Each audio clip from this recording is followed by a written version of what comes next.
Hello and welcome to Baseball Barbacast, the only baseball podcast in the world who believes that if we have gold gloves and silver sluggers, we should also have bronze bunters. I'm Jake Mintz. That's Jordan Shusterman.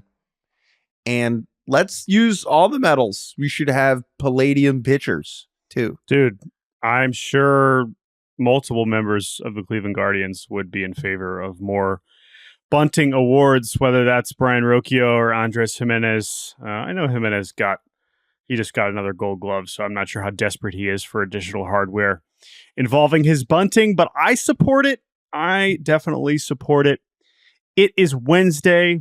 It is November 13th, and we are doing another baseball podcast. Can you believe it? Yes. I can't too. On this episode, we are going to talk about the award finalists, which were announced. We're going to talk about the Juan Soto meetings that seem to be scheduled for this week. Who has one, who doesn't? A couple rumors in the hot stove world that we want to hit on. In the mailbag, we got to open up the mailbag. We've been getting so many good emails recently, so we're going to do some of those. And then we have a few moves and bits of news that we will hit on the back half of the show. But Jake, let's begin. It is the opener. We are opening with none of these players are openers. They are way too good to be openers. Or are they? Let's talk about the award finalists, Jake Mintz. They were announced. We will not get the actual winners until next week, but as a way to kind of hype up the excitement, the anticipation for who will be taking home the real hardware, not the bronze bunter that Jake teased earlier. We know who's finishing in the top 3 in all of our main BBWAA awards, and we're going to talk about them. And we're going to tell you our picks, even though you could probably guess at least 90% of them. So, Jake, let's begin with the MVP awards. The American League MVP, their 3 finalists are Aaron Judge. Mm-hmm. You know about him? Okay. Yeah. That's good. Bobby Witt Jr., shortstop, pretty talented young ball player. Bobby Witt Sr.'s son. Bobby Witt Sr., yes. Son of Bobby Witt Sr. That is him. And then Juan Soto. Juan Soto is our 3rd place, in all likelihood, AL MVP finisher. The main takeaway here is not, okay, Judge Witt, we'll have those discussions next week, even though we think Aaron Judge is going to win. But Juan Soto gets that 3rd place finish over Gunnar Henderson, who also had, for a young shortstop, one of the best seasons we've seen in quite some time. Did this surprise you? No. Wow, I just pulled up Gunnar's numbers. Boy, he was really good. Jeez. Okay. I was not surprised because ultimately where Soto's offense really finished, it was one of the best offensive seasons of his career, and the fact that he is in the Yankees. And we know this is all voted on before the postseason. They both finished with about 8 WAR, and Soto had him beat in WRC Plus by like 25 points. So while I think the defense, you could certainly say, come on, Gunnar, more of an all-around player, I think Soto's offense was better enough that he deserved 3rd. If Soto was on the Orioles and Gunnar was on the Yankees, would it be different, Jordan? Identical seasons? My guess would be no. I would say no, because just watch Juan Soto take an at-bat. It's fine. This is good. This makes sense to me. Our pick for this is Aaron Judge. Yes, Aaron Judge. However, do you think it will be unanimous? I am still not convinced. I think one person will be animus. I think Bobby Witt has a shot here to get some votes. And while I was feeling frisky there in September, thinking that Bobby Witt was actually going to make a push when Judge was struggling. But no, Judge will win this, and that is fine. Bobby Witt has many MVPs in his future. And by the way, the Royals, because Bobby Witt is so young and because he finished top 3 in MVP and because he was on the opening day roster a few years ago, they will receive a draft pick for Bobby Witt finishing in the top 3 in MVP, which is pretty freaking cool. So good for the Royals. They could use all the draft picks they could get at this point because their farm system is not very good. Let's move to National League MVP. Yes, Aaron Judge is my pick for MVP. National League. Shohei Ohtani is on there. He's good. Francisco Lindor, another player. Talked a lot about him. He's also on there. And then 3rd place, Ketel Marte. Ketel Marte, we assume will be at 3rd place. First of all, let's just talk about Ketel quickly. I didn't think what he did in 2019, when I believe he finished 4th or 5th, and the ball was, super juiced, and it was like, oh my God, what a season from Ketel Marte. We'll never see anything like that again. I mean, the fact that he just had a better season than that is astonishing and really impressive, and such a big part of why Arizona's offense was awesome. So cheers to you, Ketel Marte. You are one of the best players in baseball, and I'm glad you will be recognized as such. But this is about Ohtani and Lindor, Jake. And I will ask you the same question. Will this be unanimous? Yes. This one will be unanimous. I think Ohtani secured that with his beautiful, splendid, stellar, unforgettable afternoon in Miami, Florida, where he turned Lone Depot Park into his living room. The 50-50 thing is just so preposterous, and so much of Lindor's value, which is legitimate, comes from him being a good defensive shortstop, right? But it's not going to bridge the gap, and Ohtani will be unanimous, and it will be, again, before the season, just remember, people were not picking him to win MVP because he was not pitching, and the idea that he could win the MVP as a designated hitter seemed so far out of our minds, and yet Shohei Ohtani makes the impossible reality all the time. And let me say this before we move to our next one. While there will certainly be some Mets fans that still feel like, oh, Lindor still deserves. Lindor's never finished higher than 5th in MVP. So this is still a massive deal to be talking about him as a legitimate candidate here. Not that he hasn't had a fantastic career, but it is a reminder that this was a career season for him, that we are even considering him next to a 50-50 season is really something special. Towards the end of the Mets season, Mets fans were chanting MVP for Lindor. And that kind of has me thinking, how far down the list on the voting can you be and still get MVP chants from your fans? And like, did Gunnar Henderson get MVP chants? Did Ketel Marte get MVP chants, or were Diamondbacks hip enough to the idea that like Ohtani was going to win? Yeah, it's interesting. To me, it almost feels more about how much better you are than everyone else on your team to some degree, because it's like so obviously you. And, none of the Mets had other good players, but it sure felt like he was carrying them to a ridiculous degree. Whereas like another example that would be like Ellie, right? I mean, Ellie De La Cruz was like so far and away the best red that, I don't know if he was getting MVP chance, but I don't know. I have some leniency with that in terms of MVP chance from fans, because we know that only 2 players will win it. And I like that it's a way to show your appreciation for that player. And I think that in this case, it's totally fine. But something you never hear is fans chanting, AL Cy Young, AL Cy Young. Why not? Doesn't roll off the tongue. Doesn't hit, but maybe they should. Let's move to the Cy Young finalists in the American League. Tarek Skubal, our expected winner, left-handed pitcher for the Detroit Tigers. Seth Lugo. Whoa, Seth Lugo, right-handed pitcher for the Kansas City Royals. And Emmanuel Clase, the closer for the Guardians, becoming the first reliever since, I believe, 2008. Is that correct? Yes. Francisco Rodriguez to be a top 3 Cy Young finisher. And I mean, again, we know what happened in the postseason. It wasn't pretty. But if you're voting for the postseason, I think Clase certainly has a case for one of the best relief seasons we've seen in the 21st century. And it almost felt like I'm super curious how the voting breaks down, beyond Skubal, who we're expecting to win. But I don't know. There were some interesting candidates here. Were you surprised to see Clase in the top group? I mean, of course, Reagan's would have been maybe in that mix. George Kirby, Logan Gilbert, Burns, of course, I think had a case as well. But I think Clase stood out enough. It felt like enough of a historic season with where his ERA was at that I wasn't totally shocked to see him up there in the top 3. Burns is the one. I mean, you throw 194 innings and you have a 2.92. That usually will get you a top 3. But because what Clase did was so out of the ordinary, he allowed 5 runs all year. Yeah. Like that doesn't happen. And I like that. I like where the threshold is at actually for relievers in this award. You should have to produce something generational to get up to that level, just because the demands of being a starter are so much higher than being a reliever. And so it should be this difficult. Like since 2008 is the right number. Zach Britton finished 4th the year where he was unbelievable. But this is perfect. This is good. No notes on this. Scooble will win.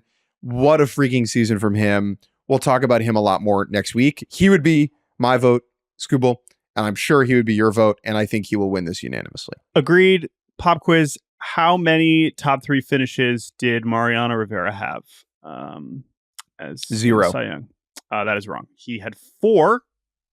He finished 2nd in 2005 and then 3rd in 2004, 1999, and 1996. 1996, of course, most notable because he wasn't even the closer yet. But anyway, yes, so that is obviously never going to be replicated. But I agree with you about kind of the bar for relievers, and having watched Emmanuel Clase in the regular season, I would say he certainly deserved it, but Scuba will be unanimous, and I will agree with it. Let's go to the National League. Chris Sale, who is our expected winner, the left-handed pitcher for Atlanta, did not finish the year on the most encouraging note, but we don't have to worry about that right now. Zack Wheeler, one of just 4 pitchers to throw 200 innings this year. By the way, Seth Lugo, one of the other ones. Seth Lugo getting to 206 innings. And then Mr. Paul Skenes. We're jumping ahead because we're doing Cy Young before Rookie of the Year. Paul Skenes, a top 3 Cy Young finisher. First of all, I mean, let's just start there. Damn, that's cool. I mean, so great stat from Sarah Langs, of course, 5th rookie to finish top 3 in the Cy Young voting. First since, of course, the late Jose Fernandez in 2013. Before that, Dwight Gooden, 1984. Fernando Valenzuela, talked a little bit about him recently, of course, 1981. And Mark Fidrich in 1976. Which is to say, as we knew when we were watching Paul Skenes this year, this is not normal. This is not a regular season for a rookie. And it is why he will win Rookie of the Year, which we will get to. But let's focus on this here. Any other thoughts on these 3 pitchers? I don't know this for a fact. Paul Skenes has to be the first pitcher to finish top 3 in the Cy Young and strike out 8 Toledo Mud Hens in the same season. Yeah. It's just, again, like I watched him in May, or was it April? It was like April 30th, pitching for Indy. And I was like, oh boy, he certainly looks too good for this level. But I wasn't expecting him to be. I mean, come on. I felt like I was both bullish and trying to be realistic about what to expect from Skenes this year. And within, 5-6 starts, it was like, oh, never mind. He's one of the best pitchers in the world. And this reflects that. Players want to hate this guy so much. And let me explain that. In baseball, there's a lot of like, you got to earn it.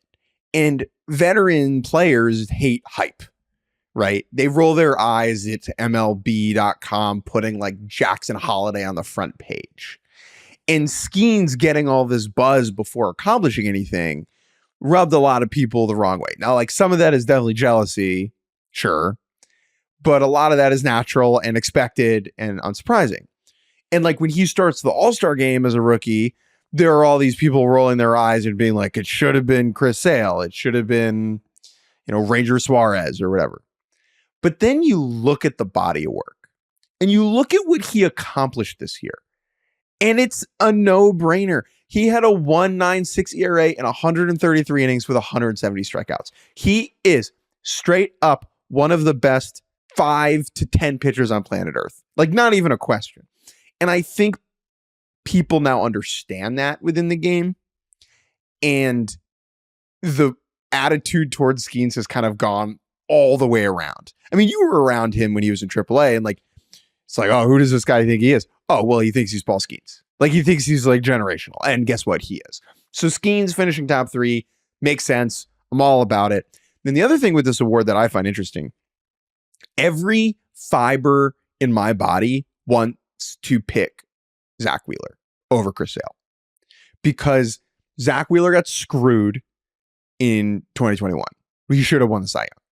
Like he is. This is more like reparations. This isn't as much about this season. Sure. Yeah. Yeah. Like he threw 213 innings that year, and I think Corbin Burns threw like 170, and he didn't win. Sale has a better story and a better season. Yes.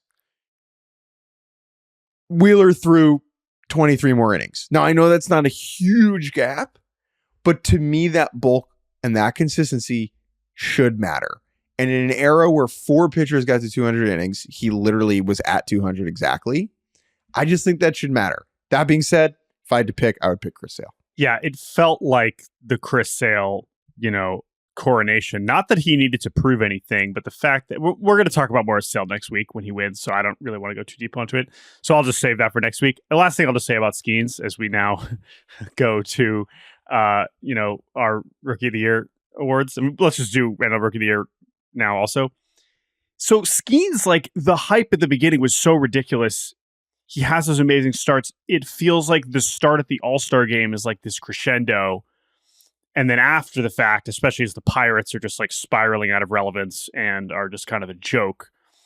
It's not that we weren't still focusing on Skenes, but it did feel like after the All-Star break, it was like, okay, he's still doing his thing, but now they're kind of spreading out his starts a little bit in September, whatever. He still had a 2.03 ERA after the All-Star game, which is 5th best in baseball. And so that really speaks to like, he didn't really slow down much. I mean, sure, it was starting with a 2 instead of a 1, but it's unbelievable. And now we just go into next year thinking, I mean, yeah, I know we want to try and temper and be like, top 5, top 10. I mean, I don't know, man. I think by the time we get to opening day next year, we might be looking around and be like, oh no, he's the 3rd best pitcher in the world. Like it's plausible. It's totally plausible. Yep. So he is amazing, and that is why he will be winning Rookie of the Year. But this is interesting. The notion that he could plausibly not win unanimously because of what Jackson Merrill did, or do you think he will? Like I'm not sure. Yeah, he will not win unanimously. Yeah, which again, like Jackson Merrill is a baller. What Jackson Merrill did this season, showing up to spring training, having never played center field, and they're like, hey, kid, we need you to be our center fielder. He's like, I got you, no problem. And then to be the hitter that he was for, one of the best teams in baseball and play every game? How many games did Merrill miss? Like 3? He was unbelievable. Of course, 21 all season, 156 games, 127 OPS plus. He was outstanding, and the fact that he was able to be that good while being, his approach is pretty aggressive. He does not walk at all.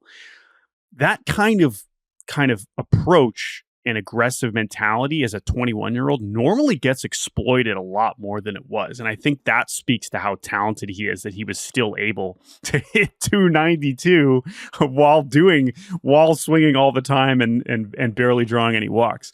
So Merrill is amazing. And I disagree with the people who vote for him, just because I do think what Skenes did was historic, as we now know for sure. But it was an amazing year, and it is tough that he will not win. Jackson Merrill wins Rookie of the Year in most other seasons.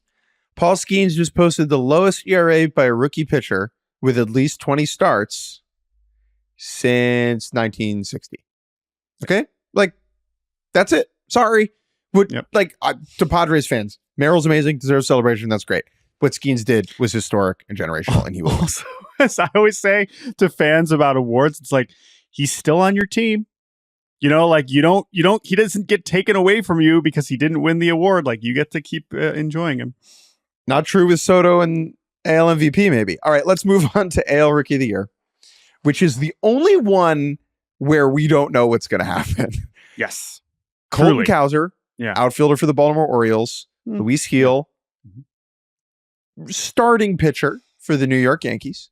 And Austin Wells, catcher for the New York Yankees. The 2 people who missed out on this were Cade Smith, reliever for the Cleveland Guardians, and Wilyer Abreu, right fielder for the Boston Red Sox. I am okay with this top 3. I think Cowser will win. I think he should win. I think he had the most complete season. I think the argument for Gil and Wells makes sense, where it's like Wells was the starting catcher for the New York Yankees who went to the World Series as a rookie. That's amazing. But his offensive numbers just aren't good enough in my mind to win Rookie of the Year. They were good for him to be the everyday catcher. That's fine. but they were not exceptional by any means. And Heel is kind of a similar argument, where Heel, for the first half of the season, looked like a dynamite pick to win Rookie of the Year, but then the numbers got worse. Is it impressive for a rookie to throw that many innings for the Yankees? Yeah, sure, but they weren't good enough in my mind, and I think Cowser just had a better season. Yeah, so Heel, second most innings for a rookie pitcher in baseball, behind 20 innings behind Shota Imanaga, who, by the way, I think in a year where you don't have like generational, extremely young talent like Jackson Merrill, obviously Skenes, and Jackson Churio, who, sorry, we didn't mention him. We expect him to finish third. Also an amazing season, even though he had that cold start. I mean, Imanaga was pretty special. Of course, he's much more experienced, and I generally will default to the younger players as well. But I think your point about Heel and Wells is spot on. And I think that, especially when you consider Abreu as a candidate, it's hard to argue him anywhere close to as complete as Cowser. And then Smith is one where he led all relievers in Fangraphs WAR and was dominant. And I just don't think that he was well known enough. I mean, maybe he ends up finishing fourth, but I think you can make an argument for him just because his case is so different than everybody else versus Abreu. You're talking about an outfielder, and it's like hard to really, when you compare him next to Cowser, it's like, oh no, it's not as good. But I do agree with you. I think Cowser was the most complete one, but I don't know who's going to win this. I am not, I mean, I would lean Cowser, and I think I would pick Cowser, but I'm not 100% convinced that he is definitely going to win, and that is going to make this interesting. So we will see. Let's move quickly through yes. the Manager of the Year awards because they're very silly. For AL Manager of the Year, it is AJ Hinch of the Tigers, Matt Quatraro of the Royals, and Stephen Vogt of the Tigers. AL Central Supremacy, Stephen Vogt of the Reigns. Yes. Stephen Vogt. Yeah, I mean, the fact that we have three, the fact that Cy Young and Manager of the Year is both all AL Central is pretty remarkable, but that speaks to what this season was. So I think that is appropriate. I am not sure actually who's going to win AL Manager of the Year, to be honest. I am not sure at all. And I'm not even really sure who I would pick. Obviously, I saw Vote up close, and I think anyone having that strong of a year in their first year as a player who was playing 2 years ago is extremely impressive for sure. I also understand the infrastructure that has kind of been in place there to help him succeed. That's not to take anything away from him. And then seeing Hinch up close in the postseason and knowing the Royals going from 100 losses, this will be really interesting. I'm really curious. Who would you go with for this? I would go with Vogt just because it was his first run and he won the division. Yep. Like, congrats to the Tigers and the Royals. You weren't as good. Manager of the Year is just so wonky and silly where it's like, how good did we think you were? How good were you? Whatever that delta is between those two things is who wins Manager of the Year. And that's going to kind of be the case in NL Manager of the Year too, which is Carlos Mendoza, Pat Murphy, and Mike Schilt. Like, Murphy, as the manager of the Brewers, like, people thought the Brewers were going to be buns because Craig Counsell left, and then they won the division, and so he's going to win. And that's great. That's cool. It's just like is he really good at managing, or did the team play better? We just have no idea. So I would go with Murphy there, and then Mendoza, and then Schilt. You voted for this award, so you can't open your mouth. Don't say a word. Dare. You even know who these guys are. No, I did all my research on the last day of the season. I was like, whoa, interesting year. So we can talk about that more next week. But yeah, as you said, I mean, it is a very difficult award to gauge, especially when the times we're thinking about the managers the most is the postseason after you've already voted. And so that makes it even more goofy. All right, Jake, those are your award finalists. One more topic before we take our first break. And that is Mr. Juan Soto. Obviously, we'll be talking about him plenty, but we wanted to hit the latest bit of news, rumors, reports. How much do we know is definitely happening this week? That's unclear, but it seems that this process, Juan Soto's historic free agency, is really starting to make some moves in certain directions this week, as him and Mr. Scott Boras and his scoreboard will be meeting in Southern California this week with, according to reports, 4 teams to our knowledge, We talked last week about how many teams are reportedly in. I think, John Heyman floated 11 as a number. He named 7 of them. We were skeptical about some of those, like the Rays and so on. But we have pretty credible reports that there are 4 teams meeting with Juan Soto this week. Those teams, to our knowledge, are the Mets, the Yankees, the Blue Jays, and the Red Sox. Where would you like to begin? What would you wear if you were meeting with Soto? Would you wear a suit? Would you want to exude confidence? Who would you bring with you? If you're the Mets, do you bring Carlos Mendoza? Do you bring Francisco Lindor? Do you bring a gift? Do you bring snacks? Do you ask if he needs coffee? Right? Well, hold on. So this is where that last point makes me the main context here, which I think is interesting, is that they seem to be going to him. Yes. This is not necessarily a wine and dine situation. Now, maybe they are going out to some fancy restaurant in Southern California where it's a little bit more of an even split of hospitality, right? But let's say they are going to the Boris compound in Southern California. It's a little bit different because you're the guest, right? It's not like Steve Cohen. Maybe at some point he will get to have Juan Soto over to one of his houses. but it's a little bit of a different dynamic. So to that point, I think you kind of got to go with what they are presenting. But you're bringing everybody. Of course you're bringing the manager. Of course you're bringing the, one thing is interesting because, sometimes with these free agent pitches, it's like for pitchers, you bring the pitching coach or like someone involved in like the coaching staff or like player development kind of things. We're going to talk about that with like Roki Sasaki. Like, I don't think you need to bring the hitting coach for Juan Soto. What do you think about that? You do, so Soto can teach them a couple things. Right. I think the meeting is an opportunity to screw it up. You can lose Juan Soto in the meeting. I don't think you can win Juan Soto in the meeting. And so for me, even though I am not a conservative person, I would just chip one onto the green in the meeting. I would play it safe. I would answer the questions. I wouldn't try too hard, which is something I don't do often. I would go for par. Okay? Because you can piss off or weird out Juan Soto in that room, but I don't think there's any combination of words in the English and or Spanish languages that you can say to Juan Soto in a boardroom at the Boris compound that can convince him to sign with you, because that's what the money's for. And so in these meetings, that's what's important. Now, the thing that is interesting about these meetings is who's not getting one. Okay. Yes. If you're not meeting with Juan Soto before the winter meetings, that tells me you're cooked. You got no chance. You got no shot, because you got to do the meeting. You got to shake the hand. You got to kiss the baby. You got to ask him what he's looking for and interested in to have a chance. So like the Giants, who right now do not have a meeting on the books, a team who in theory would really use Juan Soto, but we have seen reports that they're not going to be spending to that level. That kind of tells me that at least for now, the Giants are probably out of the running right here. Right. Which, like, I guess, do Giants fans want to chase Juan Soto hopelessly and fall short like they have for all these other guys? Or do they just want to be like, guys, we're not even going to bother? I don't know what's more frustrating at this stage of the Giants competitive window, at the early stages of the Buster Posey Pobo era. But I think that's a fair point.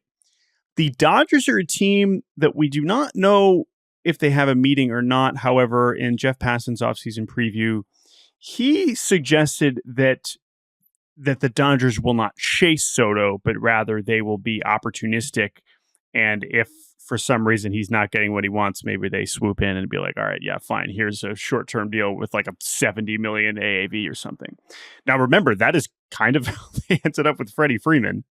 And we know how that worked out. They did with Harper. They did that with Harper. They offered Harper a similar deal. Yeah, at the right. That was a little bit different, but yes, for Harper that is true. Right, when his market was that, they offered him a shorter term deal. So we'll see. But the Dodgers, but these 4 teams are interesting, and let's let's hit on Toronto and Boston here quickly, because again, we'll be talking about the Mets and Yankees all winter. Which of these are you more compelled by? You scoffed at both of them, I know, when we talked about it last week. But now that we know they have a meeting, will you continue to scoff? Which is fine if you do. I'm just curious where you're at. I shall scoff at whatever I want to scoff at, Jordan. But the Red Sox compel me more. I think the Blue Jays are less likely. The Red Sox have the money. Like, the money's there. Fenway Sports Group has the cash available to sign Juan Soto. And it is just a question of desire. Because the Red Sox operation just prints money at this point, whether or not they put a competitive product on the field because of the history in the stadium and yada, yada, yada. Like, that's good for them. I'm happy that these people are making money. But at the end of the day, like, the fans want to win a championship, right? And Juan Soto can help them do that. So I'm fascinated to see how real this interest is. Because I could see a scenario where the number gets to where the number is going to get to 45 a year, and Craig Breslow, and who's the Pobo for the Red Sox, and John Henry, who's like in charge, see that price tag and they say thank you, but no thank you. And they just bounce. And then they do the press conference in spring training where they say, we made a run at Soto and the price was too high and we decided to reallocate those resources elsewhere in the organization, which is why Liverpool has a new center back. But like, that's what I'm expecting. And so while I think it's interesting that they're meeting with him, nothing that the Boston Red Sox have done over the last 5 years makes me remotely believe that they're actually going to end up with Juan Soto. I'd love to be proven wrong, right? But the way that this organization has gone about its business does not signify to me that they're going to spend $48 million a year on one baseball player, which sucks. Yeah, that does suck, because they could use him, as could everybody. And Toronto, we'll see. So we'll see what we make, if we get any more news out of these meetings this week. We will obviously keep an eye on that. Let's take a quick break. When we return, it's time to open the mailbag and read some of your wonderful emails. We'll be right back on Baseball Barbacast. And welcome back to Baseball Barbacast. It is time to hop into the back of a pickup truck with a baseball bat and smash open the mailbox full of your emails. It's time for the mailbag. The mailbag honestly should have a graphic of the meat hook, Dimitri Young, opening mail. That's so elaborate, but maybe we can get someone on that. baseballbarbacast@gmail.com. That's BARBcast. And we begin with an email from Brennan. Brennan says, greetings, Jake and Jordan. Greetings, Brennan. On the last podcast, Jordan casually mentioned that the Padres are the Dodgers' biggest rivals. This is a sentiment I've seen a lot online, and as a Giants fan, I would obviously disagree with that. Although I would admit that Dodgers-Padres games are more compelling right now than Dodgers-Giants. So my question is, in the eyes of fans who don't have a dog in the fight, is Dodgers-Padres actually a bigger rivalry than Dodgers-Giants at this point? Thanks, Brennan. Bay Area Brennan on Twitter. Brennan's been a listener for a while. We appreciate Brennan.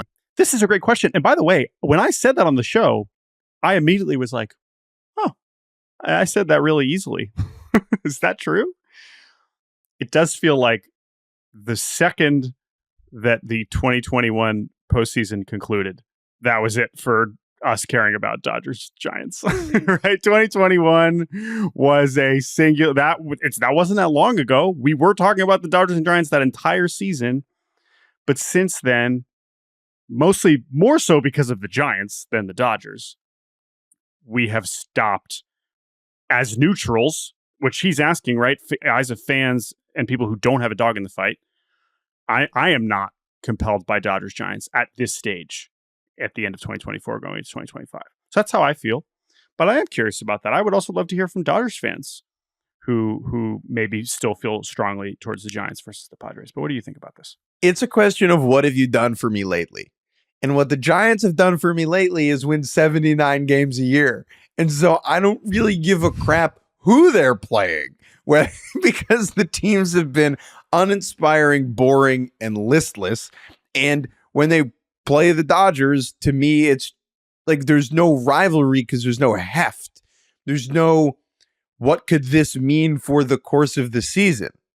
Whereas for Dodgers Padres, it's, a Carolina Reaper pepper waiting to explode in everyone's faces. The games have zip to them. They have zest.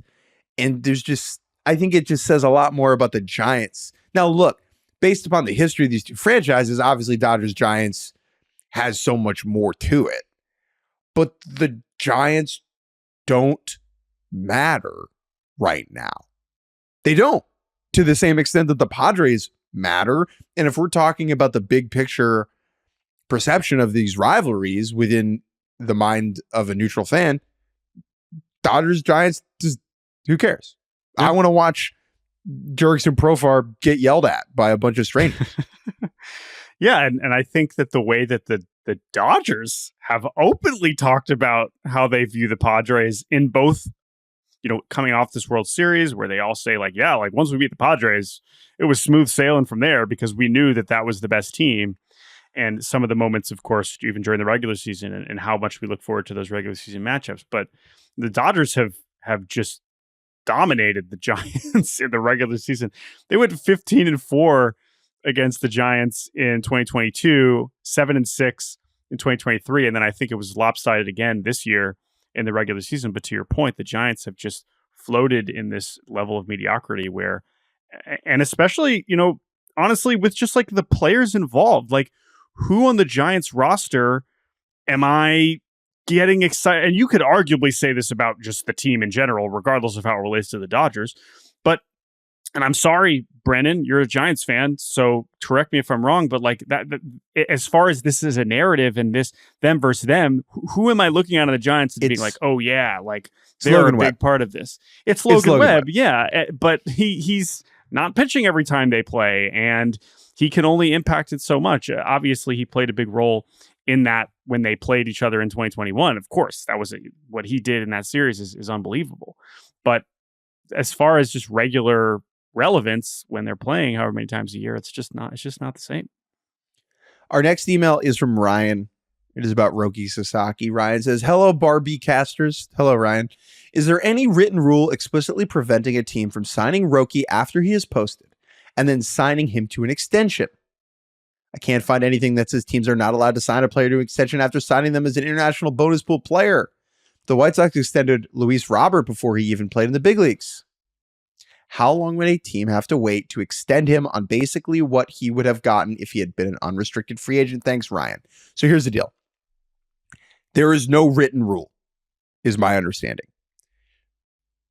If a team signs Roki Sasaki within the bonus pool system and then extends him within a short period of time, they would need to prove to MLB that an agreement about that extension was not made before they signed the first contract, that there was no under-the-table dealings going on. This was relevant with Ohtani, where people were saying similar things with Ohtani, right? And he obviously never signed that extension. The league will be watching this very, very closely. But the point is here, there's no reason for the team to sign the player to an extension, right? Like if I can get Roki Sasaki for $2.5 million, why am I going to give him $80 million after the fact? Well, because what he's inferring is that's why he would sign with you initially, but that's not allowed. That's the thing. It is not allowed. There is language in the CBA that basically says JJ Cooper had a whole story about this Baseball America, which is like he did a whole thing, which is literally the title of the story is there's no way to get around bonus limits to sign Roki Sasaki. And that's the thing.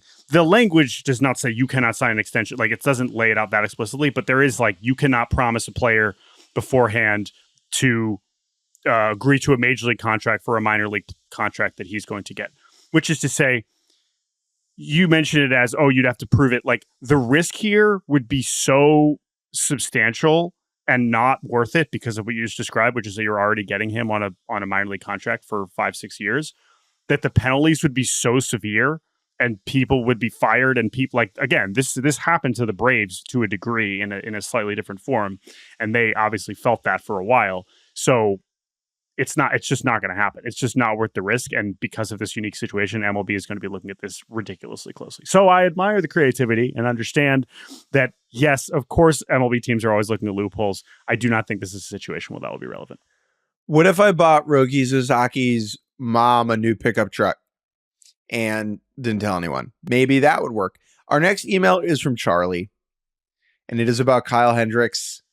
Dearest, darlingest Jake and Jordan, please allow me to be the Cubs fan responding with, you idiots. This is based on a conversation we had about Kyle Hendricks and the Cubs farewell tweet that said, for your sweet emotion, Kyle Hendricks' most signature characteristic amongst fans is his stoicism. Whether he gives up a grand slam or strikes out the side, you see the same emotionless look on his face. The Cubs picked up on this years ago, and as a joking acknowledgement of it, used Sweet Emotion as his walk-up warm-up song. Sadly, the Angels don't play in Wrigley in 2025, but whenever Kyle does make his first public return to Wrigley, they will play Sweet Emotion as he's being introduced. Much love, Charlie. My takeaway from this was this, Jordan. Baseball's so big, and we cover all of it. And there is no possible way for us to know. I'm not trying to like we're idiots yet, but this email and this situation stressed me out because it was like, duh, but you just miss everything. Like, I don't know the walk-up song for. So this is the thing. Joe Musgrove. Okay, there you go. Joe Musgrove in San Diego probably has a walk-up song that's like important. And when Padres fans hear it, they think of Joe Musgrove. I've never seen Joe Musgrove pitch in San Diego. And so like, there's no way for me really to know that, but yet it means so much to many, many people. And that is like a blind spot that's unavoidable for me in my baseball mind. Bums me out. Like, I just want to know all those things. Like Kyle Hendricks. I agree with that. I think part of why I know I sounded especially silly when we talked about that is pretending like I'd never heard of the song, which I hadn't. When I heard the song after the episode, and my mom texts me after she listened, sending me the link to Sweet Emotion by Aerosmith, saying, have you looked this up yet? Thanks, Mom. I said, yeah, thanks, Mom. But to your point, like, yes, that is a song I've heard of. It's not a song that I registered as being called Sweet Emotion, even though that's literally the only words I know.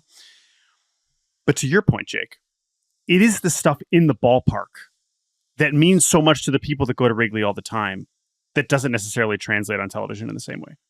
And so we've been to Wrigley before, but not I haven't been there in a long time.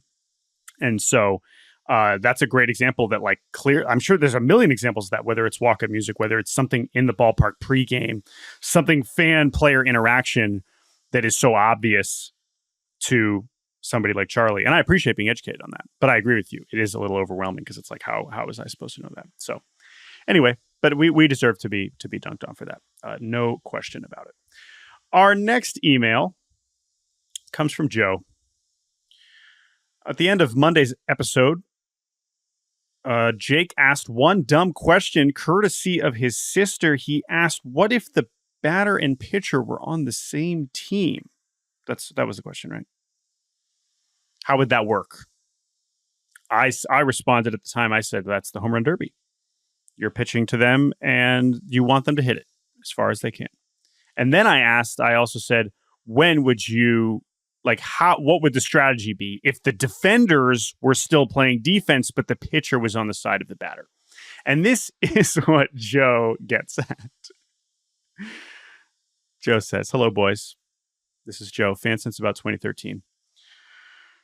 First off, Team Averill, thank you. Second off, Pretzels Getzian was robbed. He is referring to our bracket of the best names in baseball history, in which a gentleman named Pretzels Getzian, I believe, lost in the finals. Pretzels was robbed, I agree. Anyway, he says, to my main point about the one dumb question, would the strategy not just to be play Pepper with the pitcher and have him immediately throw it out of play? Would this cause an Anthony Rizzo-John Lester moment where Rizzo stands at about 38 feet, surely throwing it out of play a few times, then a meatball for a grand slam would work? This reminds me of my Backyard Baseball 2003 strategy where Pete Wheeler, Ichiro, and Derek Jeter would all bunt for singles, and then Barry Bonds, Sammy Sosa, and A-Rod would give me 3 shots at the grand slam power-up. Anyways, great app. Roki and Soto to the Cubs. Have a good one. Joe, love this. Love where your head's at here. And it is a very funny thought. How much could the pitcher sabotage things defensively? 2 words solve this problem, and Jordan knows exactly what they are. Pitcher's helper. There's in this dumb baseball scenario, There is a defender on the team of the defense who just stands right next to the pitcher and plays defense. Thank you for the email, Joe. I have thwarted you. That is that would be kind of risky though in this scenario where your pitcher then chooses to lob one and you have to like run back in the other direction. In the case that they're not bunting, be kind of dangerous. All right, our last email is from Casey. This is one of the funnier emails I think we've received. She sent us an incredible Google form. I want to acknowledge how funny some of these are. Can you explain the premise of these? Now, this is related to our first topic today. Hi, Jake and Jordan. First, I want to say you guys did a great job this season. Thank you. I think Jordan did too. I know you guys get to vote on some of the awards as BBWA members, but if you ever wanted to vote on significantly worse awards meant to recognize the silliest moments of the season from all our favorite depth players, I've created something to fill that niche. Basically, she sends this Google form with a bunch of awards, and I'm going to read some of them and we can vote. The Damn, I didn't know you could do that. Unexpected Breakout Award. Nominees are Victor Robles, Eric Fetty, Jurickson Profar, Seth Lugo. I think it has to be Victor Robles. Robles, come on. Obviously, I'm biased, but the Robles one, especially because look, Lugo, again, he's top 3 Cy Young. We're gonna talk about him otherwise. Lugo would be my other pick because the prompt is I did not know you could do that. Victor Robles had done that in the minor leagues, and Eric Fetty was a top prospect. Seth Lugo was a reliever for a decade and then finishes second in the Cy Young. I literally did not know that he could do that. But I think Robles is what Robles did this year was more surprising than what Lugo did. If this was Lugo's first year as a starter, maybe, but it wasn't. Robles is the pick. Obviously, I'm biased, but he was amazing. This next one, the Frank Schwindel Random Mid Player That Steals Everyone's Hearts for 3 Weeks Award. Nominees: Dom Smith, Red Sox; Gio Urshela, Braves; Paul DeYoung, Royals; Lane Thomas, Guardians. I would like to nominate and vote for Ben Rice, Yankees. Ooh, so this is also an interesting range because Lane Thomas is way too good to be on here. Let's get that out of the way. I mean, he was a legitimate trade deadline acquisition. I'm leaning towards Dom Smith here especially because he was important in when Cassis was out and they were like, well, what are we going to do? And then it was like, oh, Dom Smith, lovable Dom Smith. This is great. How can you not like Dom Smith? So I'm voting Dom Smith. Ben Rice is a very good pick. Well, I think he's a slightly different category. He is more like Frank Schwindel, though, I guess, in that sense. Right. It is. Frank Schwindel is the namesake here. The other one that comes to mind is Danny Jansen, who stole everyone's hearts for 3 weeks because he found himself in a quirky situation. For 3 hours, really more than 3 weeks. This next award, these are so good. I wish we had time to do all of these, but which one do you want to do next? The Jesse Winker Messiest Moment Award. Nominees: CJ Abrams at the casino until 8 a.m. Cal Quantrill yelling at Reese McGuire and then almost getting beat up by the Red Sox in a parking lot. Literally Jesse Winker versus the whole city of Milwaukee. Jurickson Profar, pick any moment. It's Cal Quantrill and Reese McGuire. Given the subject matter of that disagreement, which involved an embarrassing arrest on the behalf of Reese McGuire, and then the Red Sox confronting Quantrill in the parking lot of the stadium, and then McGuire getting DFA'd 4 days later. That entire thing was so messy. It was airing dirty laundry in public in a way that it didn't need to be aired. I think a key for the mess is getting more people involved than are necessary. And that is not CJ Abrams, right? That is a him problem. And while that was, not the best decision making from CJ Abrams, it was not as messy. So I agree with you there. I have 2 more. Okay. Most iconic moment from a non-MLB associate for better or worse. Nominees: the girl who sang the national anthem at the All-Star game, the fan who got Aaron Boone ejected, the 2 Yankees fans who tried to steal the ball from Mookie, GMAC Cash releasing Tigers Win Again. So GMAC Cash releasing Tigers Win Again, I mean, all-timer. But it has to be the fan who got Aaron Boone kicked out, because that was a singular moment that I don't think we'll ever see again. Now, granted, I don't know if we're ever going to see someone as inebriated and incapacitated as the person who sang the national anthem at the All-Star game. Might start doing breathalyzers before we have people sing. But to me, it's the fan who got Boone kicked out. Yeah, I forgot about that moment, and it was so funny. So I'm happy to celebrate it. Last one. Worst aged quote. These killed me. Oh my God. I can't even believe some of these. I only remember, I definitely did not know about this first one. And the first one is the winner. So can we do the other three first? Yes. Okay. Miles Michaelis, I'm sure you remember this one. Quote, talking about the Cardinals. We're not exactly a low payroll team, but you got the Dodgers playing checkbook baseball. We're checkbook baseball. We're going to be the hardest working group of Midwestern farmers we can be. It would be great to stick it to the Dodgers on opening day. Miles Michaelis before getting blown up by the Dodgers on opening day. Oh, that's so good. A bunch of Midwestern farmers playing 500 baseball in St. Louis. Next one. Quote, hey, how did the Dodgers playing checkbook baseball work out, by the way? They won the World Series. Okay. Quote, I don't do that slump thing. Unquote. Royce Lewis before going on a long slump. Oh, that's so good.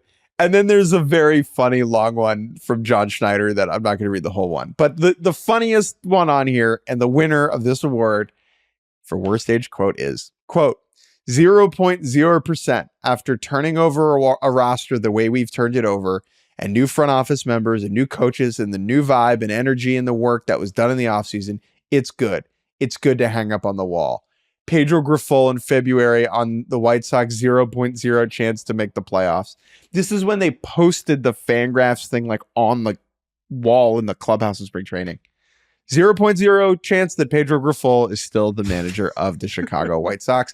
Those are our emails. That was the mailbag. Thank you for your notes and your questions and your thoughts. You can email us at baseballbarbacast@gmail.com.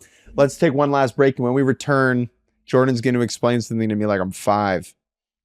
And welcome back to the end of Baseball Barbacast. Baseball and life are confusing. I don't understand really either of them. This is another edition of Explain this to me like I'm 5. Jordan, why are there silver sluggers? Can you explain that to me like I'm 5? Yeah, I've been kind of struggling with this one, as I declared to you before we hopped on that this is the award that I care the least about, with all due respect to the winners that were just announced yesterday. The Silver Slugger is another way. Here's why I think this exists. It's only been around since 1980, but it really feels like they wanted to have an award that was now we have this for All-Star Game MVP, but they wanted an award to be a bat. I think they wanted a trophy to be a bat, and they wanted to be able to give those out. And award season, it's like, great. Can we come up with more players to celebrate? My issue with the Silver Sluggers, young Jake Mintz, is that it's just kind of like an alternate version of the All-Star Game. I don't feel like we're celebrating any new players the way that we do with the Gold Glove Awards, which requires a very specific set of skills at certain positions. Whereas the Silver Sluggers, it's like, oh yeah, they hit a bunch of home runs at their position. And those are players we are normally already talking about a lot, which is fine. So the but players who win the Silver Slugger, they're not good? They're good. They're definitely good. Okay. They're good. This is not taking anything away from them. But it is how good were you at hitting while playing this position, as opposed to how good were you at this position? That's the Gold Gloves. Yes. You're saying it's too Pacific? Yes. Way, way too Pacific. I would say, how many of these winners play on the Pacific Ocean? This is a good joke. This is a good 5-year-old joke. Thanks. I don't know. Not that many of them.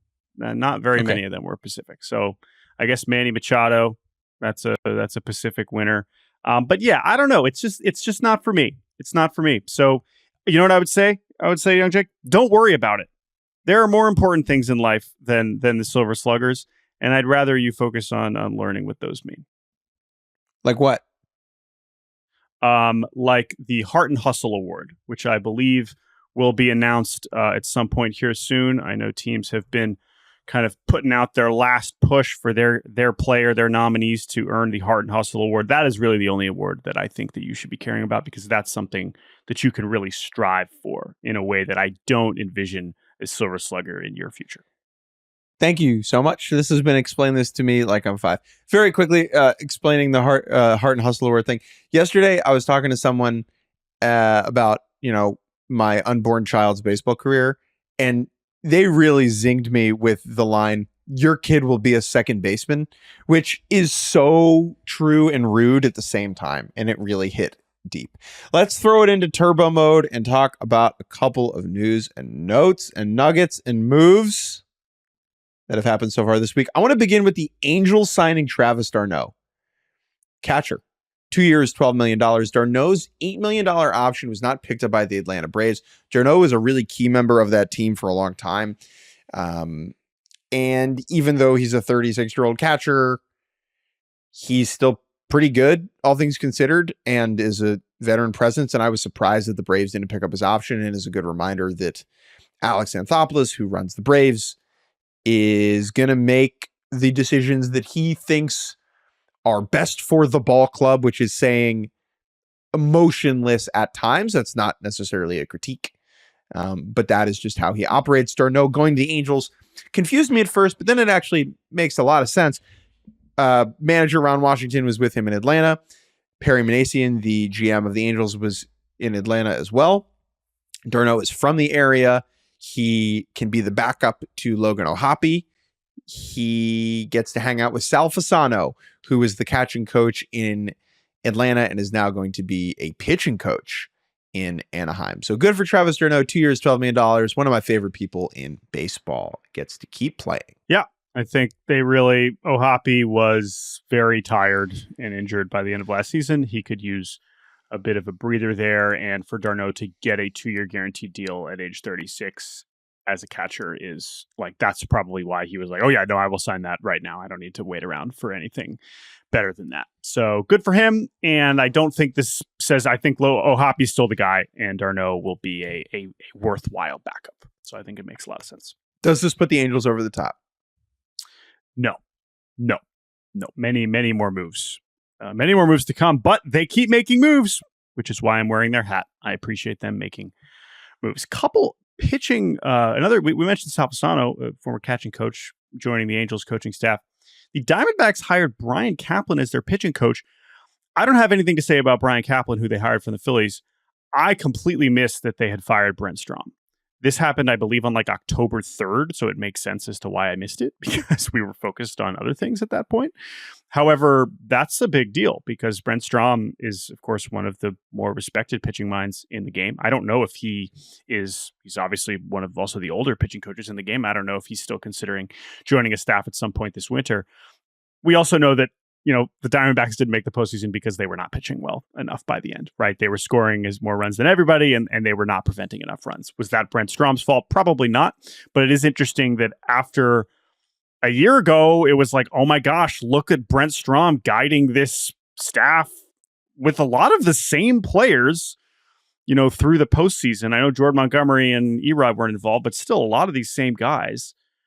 Interesting that a year later we kind of turn around and decide we need a new voice there. Kaplan was a part of a Phillies coaching staff that did a really good job of getting the most out of pitchers at the big league level. Strong track record of that. Member of the Jewish community. Shouts out Brian Kaplan. Really? And now he will be in charge of the Diamondbacks pitching group. Hey, good transition there.